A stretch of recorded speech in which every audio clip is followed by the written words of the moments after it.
Have you ever felt like you have ideas that could make things better at work, but because you're not the one with the title, no one seems to listen? You're not alone. Many mid career professionals feel like they hit a wall when they realize that leadership doesn't always come with a title. They're leading meetings, mentoring new hires, solving problems, and yet they still find themselves sitting at their desk waiting for some kind of recognition from their leadership. This episode today is all about acknowledging that frustration and shifting your mindset into something bigger. Learning how you can lead through influence instead of waiting for permission. In this episode, I'll provide you with a simple framework and practical tips so you can show up as a quiet leader, someone who is shaping culture, making decisions, and creating positive outcomes, even if your name doesn't have quote unquote leader on the org chart. Let's get started.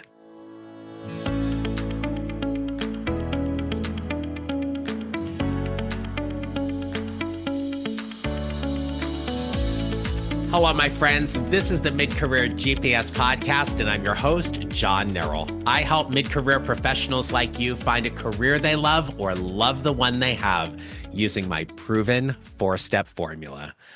I'm a little under the weather this week. I'm fighting some kind of cold, and I feel like my voice is really close to going out. So I want to make sure I get this podcast episode recorded.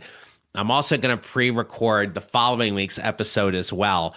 But here's the thing. I am glad that you and I get a chance to spend some time together. And if you are not aware, I have a free email newsletter that I email twice a week, all about leadership and career transition and navigating this mid-career journey. It's free. All you need to do is go to my website at johnneral.com/resources. You'll see a tab right there to sign up for the newsletter. And I'd love to have you come in and be part of a much larger conversation that happens outside of this podcast. And I'm glad you're here today. This episode is one that comes up from a lot of conversations that I have had this year about how do you lead without having that influence. You don't have that particular title or recognition, or as someone once said to me, it's like they've been anointed on the org chart and therefore people just listen to them. And that's not really the case. We know leadership is far much more than that, because when we lead because people trust us. They see us as reliable, and we have a certain initiative that allows us to lead from this place. And I so often say that we show up from a place of value and service. But one of the things that hopefully you know, and if you don't, let's just pause for a minute here.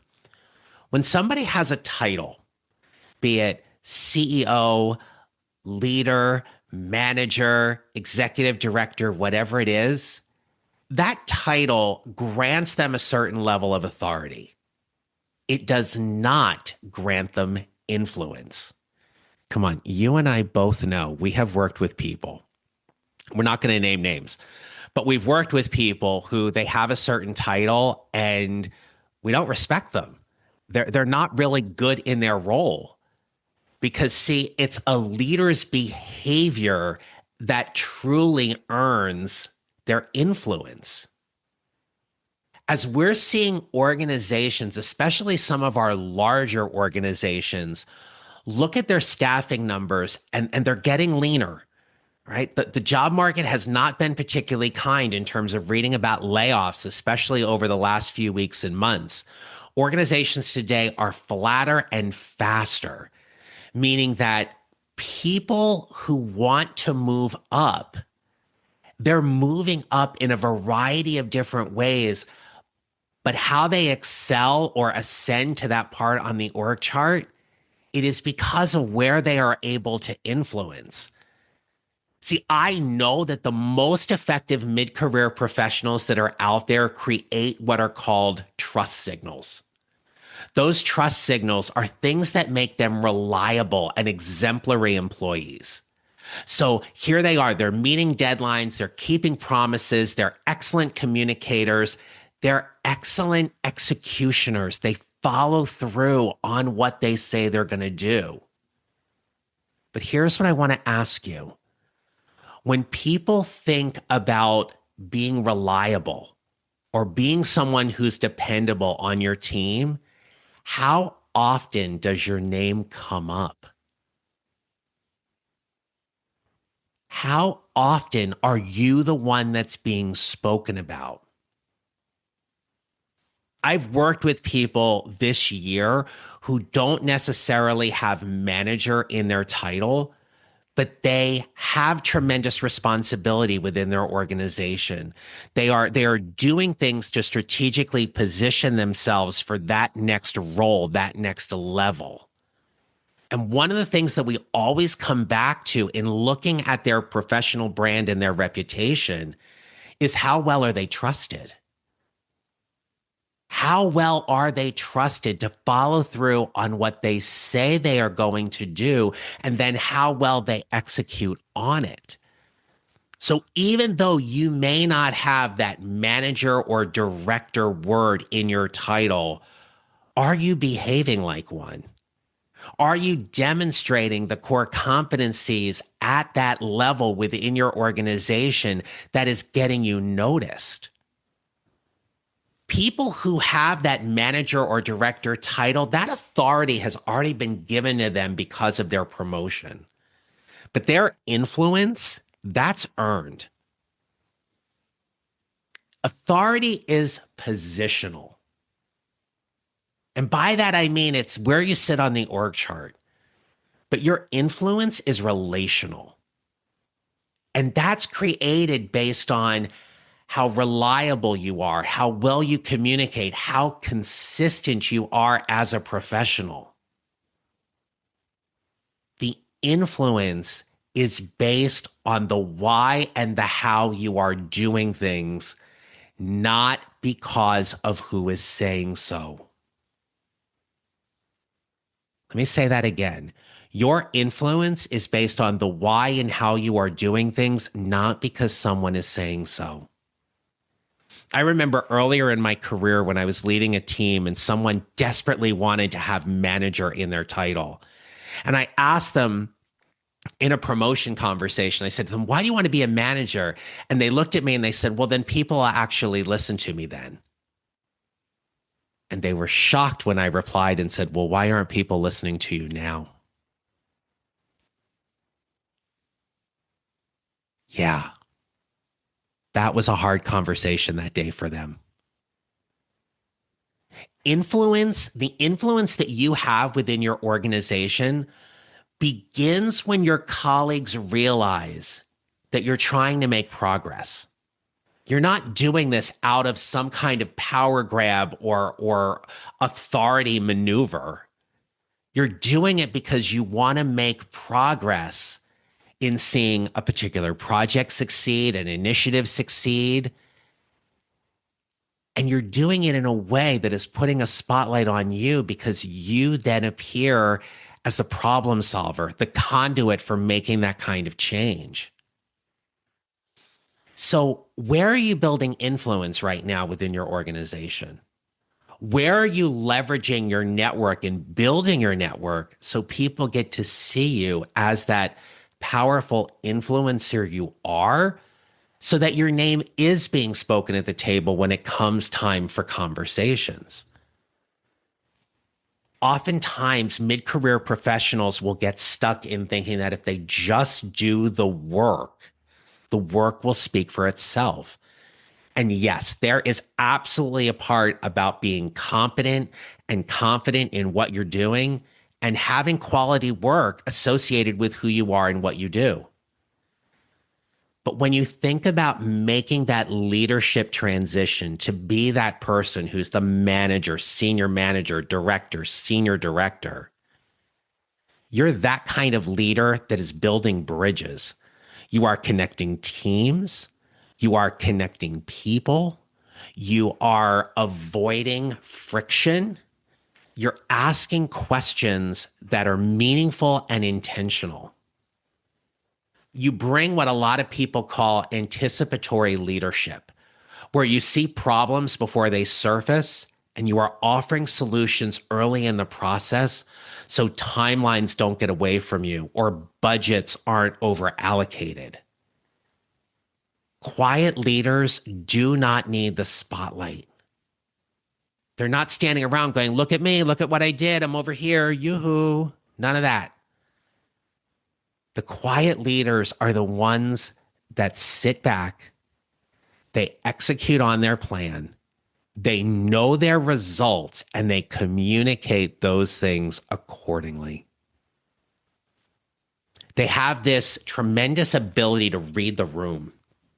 They recognize conflict and tension, and they create psychological safety to help move through that.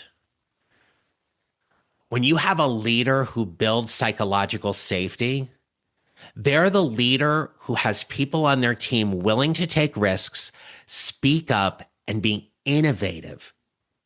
They're not afraid of failing because they recognize that failure is a step towards that progress. That is the kind of leadership you may be looking to or aspiring to within your organization. But if you're sitting around and you think that you're being allowed and you're waiting to be noticed, what I want to offer you is to try being a little more curious. Ask questions that are going to move the conversation forward. I remember working in a different organization where the senior leader was extremely frustrated with someone on their team. This person on their team was very knowledgeable, but also very reactionary. They used the word emotional, that they made decisions emotionally rather than looking at all of the things that could potentially happen based on their action. And so I went to this person one day and I was like, hey, would you like some feedback? And they were like, yeah, I'd love some feedback. And I said, great. Would you like some feedback that might be a little difficult to hear? And they were like, sure. Right? Because you don't know what's going to come at that point, right? And I said, it's been my experience and it's been in conversations with other people that you are seen as very reactionary, that you quickly want to get to solving the problem. But in doing that, you're missing some things because you're not seeing the entire landscape of the situation. You're not taking into account all of the other players. And I shared a very specific example of where I had witnessed this in a meeting. I said, this is actually hindering your progress because people are not going to be willing to promote you because you're not slowing down and taking into consideration all of these other factors that might be a result of you making a quick decision to solve something. And they sat there and they kind of took it all in. And you know how when you talk to people, you can see like their eyes turning a little bit as they're processing type thing? Not like in a cartoon kind of way with a, swirly kind of design, but you can tell that they're really trying to grasp all of this. And they looked at me and they said, I need to think about this. I'm not sure how this sits. And I said, that's fine. Let's make it a point to talk tomorrow. Let's circle back on this. Let's continue the conversation when you've had a chance to process this. And so they did. And we talked the next day. And they came in with some questions about where they felt like they were being misunderstood. And I said, look, from my view, I can see where you're saying you're being misunderstood, but this is how people are experiencing you. So your intention isn't lining up with your action. We need to change that. Here's what that may look like. And I shared some examples and I was like, how does that sit with you? They were like, okay, I think I can try that. I didn't do anything after that point other than just occasionally check in and talk about things. But about 6 months afterwards, I went to the senior leader and I said, hey, how are things going with insert name of said employee? And they were like, oh my gosh, I've noticed such a huge change. They slowed down. They're thinking about things. They're not as reactionary. They're really thinking about the risks involved. And I just kind of smiled and I said, oh, that's really, really good. And I said, I'm glad to hear that. And then there was this pause. And the senior leader looked at me and they go, "You're behind this, aren't you?" And I went, "Who, me?" I said, "I'm just doing my job." And we kind of looked at each other, and the senior leader looks at me and says, "Thank you." And I said, "You're welcome." And that person got promoted.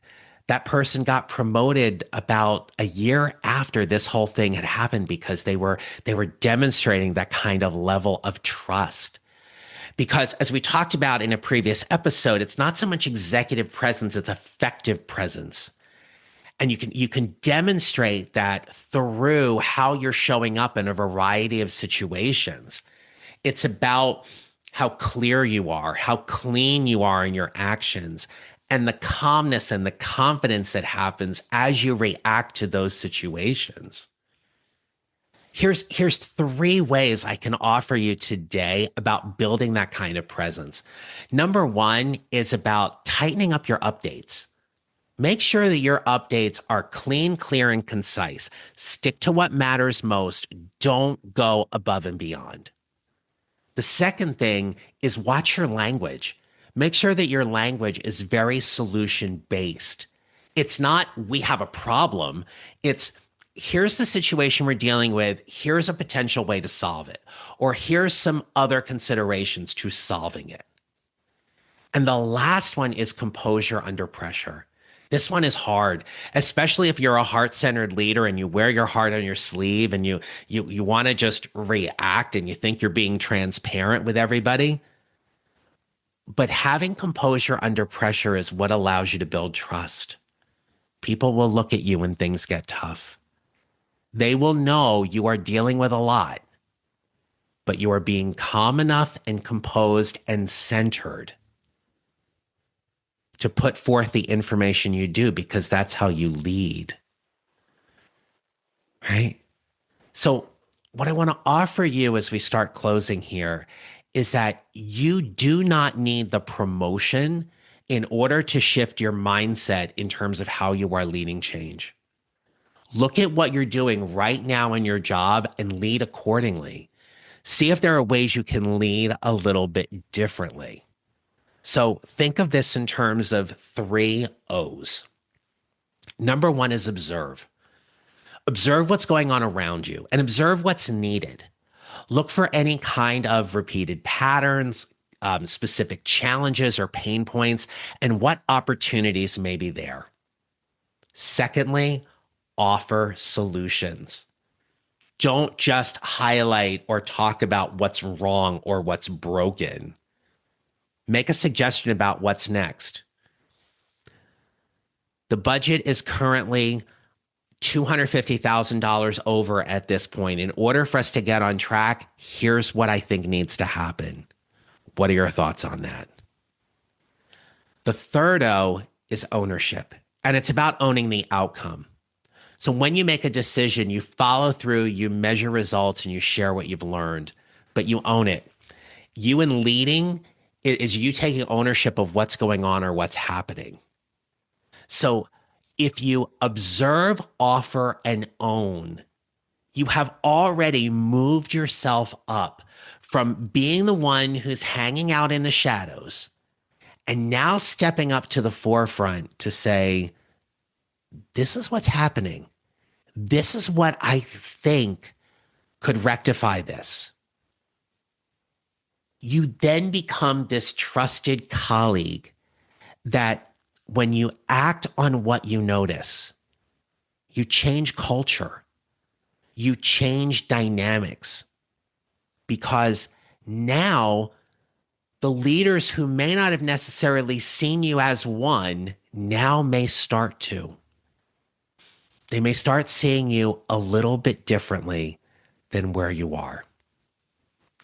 So here's a quick reflection question for you.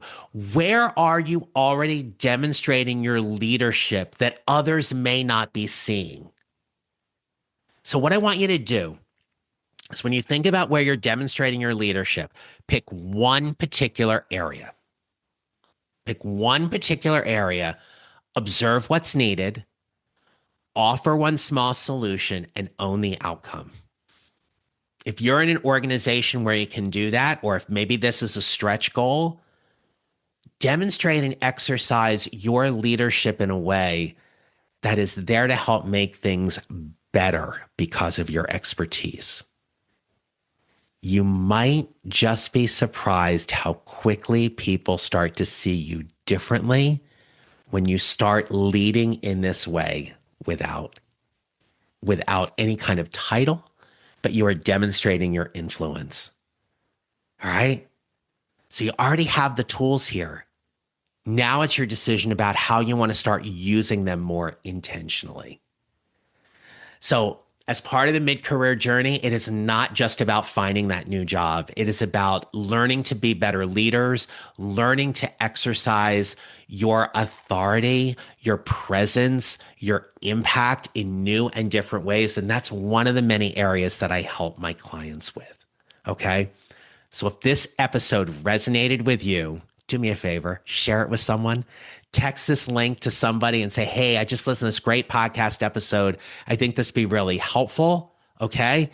And you can go onto my website at johnneral.com/resources. Come join my newsletter community. I'd love to have you be a part of that.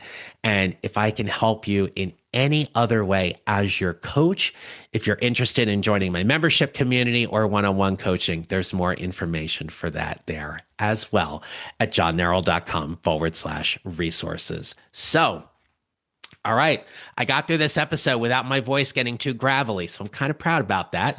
Always great spending some time with you this week. We're rushing toward the end of the year. It's kind of hard to slow things down, it seems at times, but take care of yourself, take care of each other. Remember this, you will build your mid-career GPS 1 mile or 1 step at a time, and how you show up matters. Make it a great rest of your day.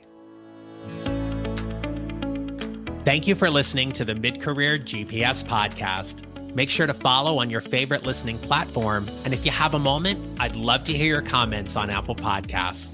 Visit johnneral.com for more information about how I can help you build your mid-career GPS, or how I can help you and your organization with your next workshop or public speaking event. Don't forget to connect with me on LinkedIn and follow me on social at John Neral Coaching. I look forward to being back with you next week. Until then, take care, and remember, how we show up matters.